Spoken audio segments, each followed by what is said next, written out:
Before 1889, Colorado hangings were public and gruesome. Those condemned to die by hanging sometimes twitched and kicked about on the end of a rope before dying of strangulation. New laws were passed in Colorado, and public hangings were stopped altogether. Instead, prisoners at the state prison in Canyon City, Colorado, were given private hangings with the use of what was called a self-hanging machine or an automatic gallows. When it was time to hang the condemned, he was brought into the hanging room. A black cap was placed over his head, and then the noose was put into position. The condemned was then allowed to say one last goodbye, and then he was told to step onto the platform.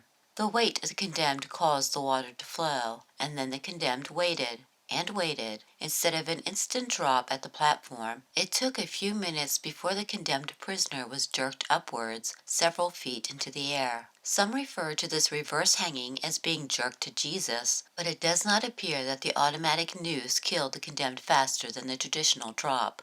In 1928, it was reported that Raymond Noakes was hanged at 12:40 a.m. and was pronounced dead 13 minutes later. Arthur Osborne was hanged at 1:15 a.m. and pronounced dead 15 minutes later.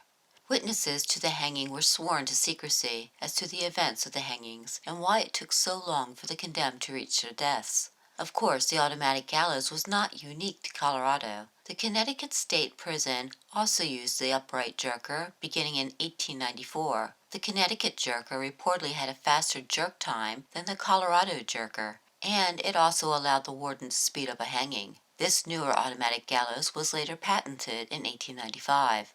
At the Connecticut hanging of John Cronin in 1894, it was reported that Cronin stepped upon the platform, and at once a hand on the dial showed that the machinery of the automatic gallows had begun to work. Meanwhile, the keeper fastened the strap about Cronin's legs, and the deputy warden adjusted the noose about his neck. This completed the arrangements, and only 20 seconds had elapsed.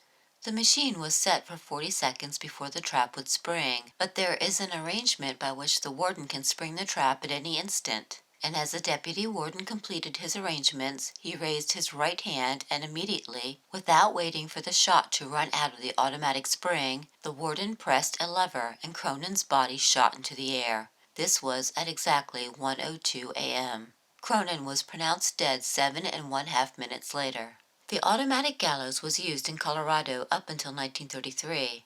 Shortly after the hanging of Walter Jones, the warden had the machine demolished in order to make room for the new lethal gas chamber. Connecticut stopped using its automatic jerker shortly after Colorado and began using the electric chair in 1936. Hi everyone, it's Elizabeth from Strange Go. Thank you for watching my latest video, and please don't forget to give this video a like. And while you're at it, subscribe to Strange Go to keep up with the latest videos covering our strange history.